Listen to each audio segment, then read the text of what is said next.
Hi everyone, welcome to Varshita education. ఈరోజు మనం developer సంబంధించినటువంటి ఒక ఇంటర్వ్యూ క్వశ్చన్ అయితే చూడబోతున్నాం. సో ఏంటి ఆ ఇంటర్వ్యూ క్వశ్చన్ ఏంటి, సో అది ఎలా ఉంటుంది ఏంటి అనేటువంటిది క్లియర్గా నేను స్టెప్ బై స్టెప్ ఎక్స్ప్లెయిన్ చేస్తాను. సో ఎందుకంటే ఈ మధ్య కాలంలో ఇంటర్వ్యూస్ అడిగేటప్పుడు ఏంటి అంటే కొన్ని సినారియో బేసిస్లో అడుగుతున్నారు. అదేవిధంగా సినారియో బేసిస్తో పాటుగా లాజికల్గా మనం కొంచెం ఇన్డెప్త్గా వెళ్ళేసి బట్ ఆన్సర్ అనేటువంటి సింపుల్గానే ఉంటుంది. బట్ ఏంటంటే లాజికల్గా ఆలోచించి మనం దానికి స్క్రిప్టింగ్ కానీ లేదంటే పర్టికులర్ కాన్ఫిగరేషన్ అనేటువంటి చేయాల్సి ఉంటుంది. అటువంటి క్వశ్చన్స్ అయితే ఎక్కువగా ఈ మధ్యలో అడుగుతున్నారు. సో కాబట్టి మనం స్టెప్ బై స్టెప్ ఈ క్వశ్చన్ అంటే ఎలా ఉంటుంది ఏంటనేది ఇప్పుడు అర్థం చేసుకొని సో దీన్ని సాల్వ్ చేద్దాం. ఓకేనా, రైట్. సో ఏంటి ఇక్కడ మన డెవలపర్ ఇంటర్వ్యూ క్వశ్చన్లో ఏంటి అంటే, in a date field when a date is selected the compiler will verify if it is an old date or today dates. So if the user select a date, they will be notified to choose a future date అన్నారు. అంటే ఏంటంటే దీని గురించి క్లియర్గా సింపుల్గా చెప్తాను చూడండి. ఒకవేళ కనుక యూజర్ అసలు కండిషన్ ఏంటి అంటే యూజర్ ఎవరైతే ఉన్నారో ఒక డేట్ ఫీల్డ్లో డేట్ని సెలెక్ట్ చేసుకున్నాడు అనుకోండి. సో డేట్ ఫీల్డ్లో డేట్ సెలెక్ట్ చేసుకోగానే కంపైలర్ ఏం చేయాలి? కంపైలర్ అంటే అర్థం ఏంటంటే బ్యాక్ ఎండ్లో ఉండేటువంటి ఏదైతే ఎగ్జిక్యూషన్ జరుగుతుందో అది ఏం చేయాలి అంటే ఫ్యూచర్ డేట్స్ మాత్రమే సెలెక్ట్ చేసుకోవాలి. ఫర్ ఎగ్జాంపుల్ ఈరోజు 28th అనుకుందాం. సో ఈరోజు 28th అయితే ఏంటి రేపు లేదా ఎల్లుండి అంటే 21st or 23rd అటువంటి డేట్స్ మాత్రమే అలో చేయాలి. కానీ సో 18th అని 19th అని లేదంటే 16th అని 4th అని ఈ ఓల్డ్ డేట్స్ ఉంటాయి కదా, అది సెలెక్ట్ చేసుకుంటే యాక్సెప్ట్ చేయకూడదు. ఓకే, యాక్సెప్ట్ చేయకూడదు. అక్కడ ఇన్ఫర్మేషన్ అనేటువంటి పాస్ చేయాలి యూజర్కు. ఏమని? ఫ్యూచర్ డేట్ మాత్రమే సెలెక్ట్ చేసుకోండి, ఓల్డ్ డేట్స్ అనేటువంటి సెలెక్ట్ చేసుకోకూడదు అని చెప్పుతూ అక్కడ డేటాను ఫిలప్ చేయనివ్వకూడదు. ఏది? ఓల్డ్ డేట్స్ అయితే. అర్థమైంది కదా? ఇంత సింపుల్గా క్వశ్చన్ ఉంది. క్వశ్చన్ అయితే అర్థమైంది కదా అందరికీ. ఇప్పుడు ఈ క్వశ్చన్ మనం స్క్రిప్టింగ్ ద్వారా, అది కూడా క్లయింట్ స్క్రిప్ట్ ద్వారా ఎలా చేస్తామో నేను క్లియర్గా ఎక్స్ప్లెయిన్ చేస్తాను. అది కూడా ప్రాక్టికల్గా నేను కోడ్ రాసుకుంటూ ఎక్స్ప్లెయిన్ చేస్తాను. ఓకేనా, right. So let's we begin the practical session of the question. Right. So దీనికోసం నేను నా యొక్క పర్సనల్ డెవలపర్ ఇన్స్టాన్స్లో ఒక ఫామ్ ఉంది. సో ఎస్ఎన్ ట్రైనింగ్స్ అనేటువంటిది ఒక ఆల్రెడీ ఒక రికార్డ్ ఉంది ఆ టేబుల్లో. సో ఈ టేబుల్ యొక్క రికార్డ్ మీద జాయిన్ డేట్ అనేటువంటిది ఉంది చూసారా. ఇక్కడ ఏదైతే నేను జాయిన్ డేట్ అనేటువంటిది ఇప్పుడు నేనేంటి 22nd కానీ లేదా 21st కానీ తీసుకున్నాను అనుకోండి. సో యాక్సెప్టబుల్ ఉందిగా, అంటే ఏంటి ఓల్డ్ డేట్స్ కూడా యాక్సెప్ట్ చేస్తుంది ఇక్కడ. సో ఇప్పుడు నేనేమంటున్నాను, ఓల్డ్ డేట్స్ అనేటువంటిది నాకు యాక్సెప్ట్ చేయకూడదు అంటున్నాను. సో చేయకుండా ఉండడానికి నాకు స్క్రిప్టింగ్ అనేటువంటిది రాయాలి అనుకుంటున్నాను. ఓకేనా, రైట్. నేను స్క్రిప్టింగ్ రాయబోతున్నాను. ఆల్ అనే దాని మీద క్లిక్ చేసుకొని సింపుల్గా ఏం చేస్తున్నాను ఇక్కడ క్లయింట్ స్క్రిప్ట్ అనేటువంటిది రాద్దాం. సో క్లయింట్ స్క్రిప్ట్ రాద్దాం.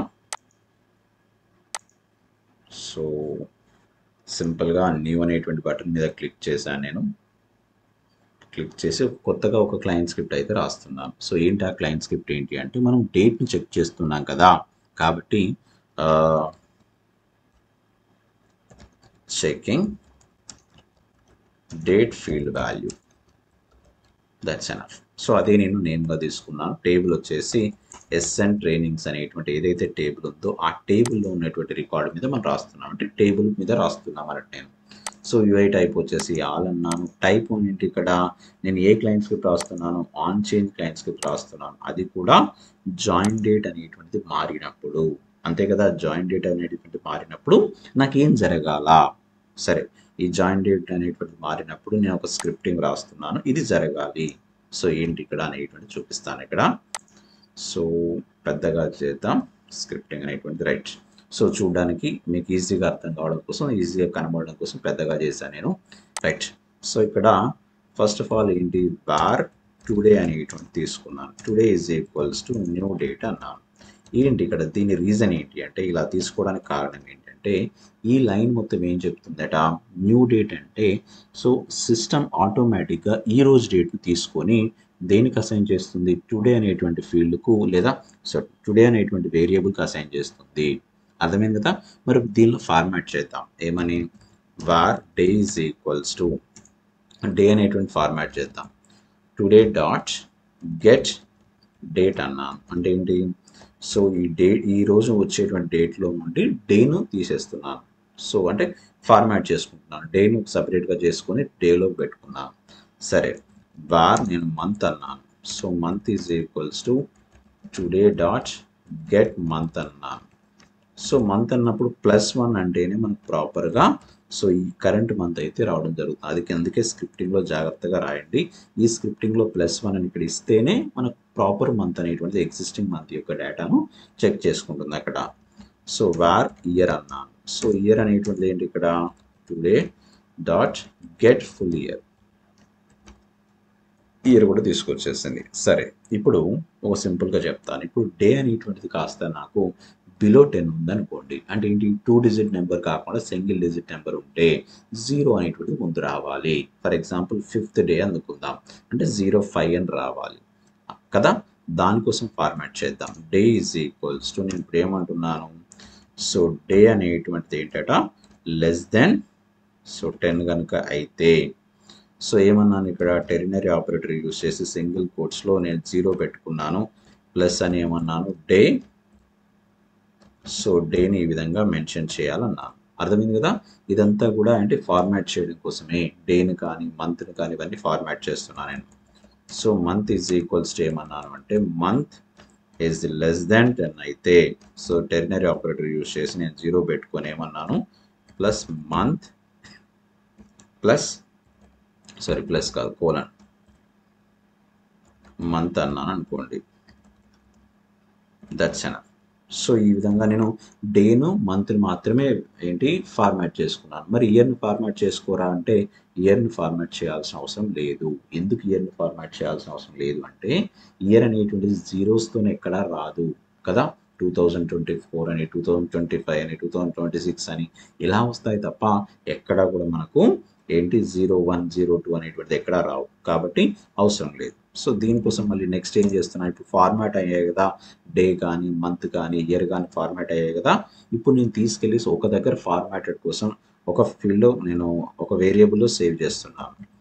సో ఫార్మాటెడ్ డేట్ అనుకుందాం. సో ఫార్మాటెడ్ డేట్ అనేటువంటిది ఒక వేరియబుల్ తీసుకున్నాను. వేరియబుల్ తీసుకుని ఏమన్నాను? ఇక్కడ డేని తీసుకున్నాను, ప్లస్ అన్నాను. ఓకే, సో హైఫన్ తీసుకొని ఇప్పుడు ఏమన్నాను? ప్లస్ పెట్టుకొని ఇక్కడ నేను ఇప్పుడు ఏమంటున్నాను? సో మంత్ అనేటువంటిది అంటున్నాను. ప్లస్ హైఫన్ తీసుకుందాం మళ్ళీ దీనిలో కూడా, ప్లస్ ఇయర్. సో ఈ విధంగా నేను ఏమన్నాను? ఫార్మాటెడ్ డేట్ లోపల డే, మంత్, ఇయర్ ఈ మూడు కూడా ఏంటి? నేను ఫార్మాట్ లోపల అంటే ఇప్పుడు 05 హైఫన్ పెట్టేసి సో 06 అండ్ 2000 హైఫన్ పెట్టేసి 2024 అనుకుందాం. సో ఈ విధంగా నేను ఫార్మాటెడ్ డేట్ అనేటువంటి ఒక వేరియబుల్ సెలెక్ట్ చేసుకొని ఆ వేరియబుల్ ఈ వాల్యూస్ అన్ని పెట్టాను నేను. Okay, right. సో అయిపోయిన తర్వాత నెక్స్ట్ ఏంటి మరి? ఇప్పుడు నేను యూజర్ కూడా సెలెక్ట్ చేసుకొని ఉంటాడు కదా. యూజర్ ఏదో ఒక డేట్ని సెలెక్ట్ చేస్తాడు కదా, దాన్ని కూడా తీసుకుందాం. సో దానికోసం వార్ అనేటువంటి సెలెక్టెడ్ డేట్ అందాం. సెలెక్టెడ్ డేట్ అనేసి ఆ సెలెక్టెడ్ డేట్ లోపల మనం ఏంటి G_form ద్వారా గెట్ వాల్యూ అని ఏమనుకుందాం? సో ఎక్కడైతే మనకు ఇక్కడ సో సెలెక్షన్ ఉందో జాయిన్ డేట్ లోపల ఏదైతే సెలెక్ట్ చేసుకున్నారో అదే సెలెక్షన్ చేసుకున్నటువంటి డేట్ను రావాలంటే బ్యాక్ ఎండ్ నేమ్ తీసుకుందాం. ఆ ఫీల్డ్ యొక్క back end name. So field యొక్క బ్యాక్ ఎండ్ నేమ్ కాపీ చేసుకొని పేస్ట్ చేశాను ఇక్కడ. సో సెలెక్టెడ్ డేట్ వచ్చేసింది. సరే, ఇక్కడ మనకు ఫార్మాటెడ్ డేట్ వచ్చేసింది. ఫార్మాటెడ్ డేట్ అంటే ప్రాపర్గా ఈ రోజున్న డేటు, అండ్ సెలెక్టెడ్ డేట్ అంటే ఏంటి? యూజర్ సెలెక్ట్ చేసుకున్నటువంటి డేట్. సో ఈ రెండు డేట్స్లో నేను వెరిఫై చేసుకుందాం. ఓకే, సో ఇఫ్ కండిషన్ అనేటువంటిది రాసుకొని ఏమన్నాను? Formatted date is less than so selected date అన్నాను. సో ఫార్మాటెడ్ డేట్ అనేటువంటి సెలెక్షన్ డేట్ కంటే తక్కువగా ఉంటే ఏం చేయాలట?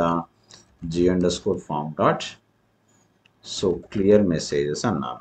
క్లియర్ మెసేజెస్ అనేటువంటి పెట్టేసి ఇక్కడ అంటే ఇప్పుడు ఏంటి మనం సెలెక్షన్ డేట్ అనేటువంటి దానికంటే ఫార్మాటెడ్ డేట్ అనేటువంటి తక్కువగా ఉంటే మనం క్లియర్ మెసేజెస్ అన్నాం. సరే, అట్లా కాకుండా కండిషన్ సాటిస్ఫై కాకుండా సో ఎల్స్ అన్నాను. సో ఎల్స్ అనేసి కర్లీ బ్రేసెస్ పెట్టుకొని ఇక్కడ ఏమన్నాను? మరి అట్లా కాకపోతే ఏమని అన్నాను? G_form డాట్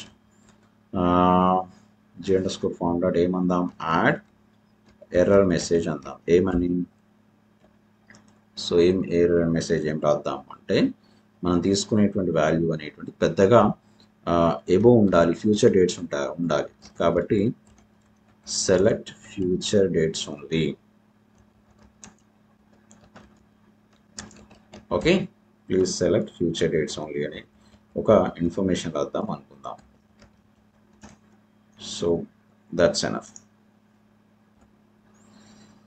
సో నెక్స్ట్ మరి ఫ్యూచర్ డేట్ సెలెక్ట్ చేసుకోమని చెప్పడమే కాదు, ఏమని అనాలి మరి, g_form డాట్ అనేసి ఏమన్నాం అంటే సెట్ వాల్యూ అందాం. సో ఒక వాల్యూని సెట్ చేద్దాం.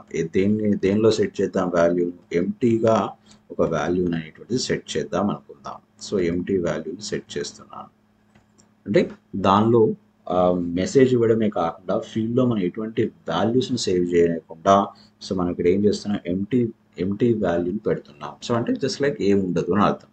అర్థమైంది కదా, ఇంత సింపుల్గా మన క్లయింట్ స్క్రిప్ట్ అనేటువంటిది రాయడం జరిగింది. ఓకేనా, సింపుల్గా దీన్ని సేవ్ చేసుకుందాం మళ్ళీ ఒకసారి. సో సేవ్ చేసుకున్న తర్వాత చూద్దాం ఒకసారి.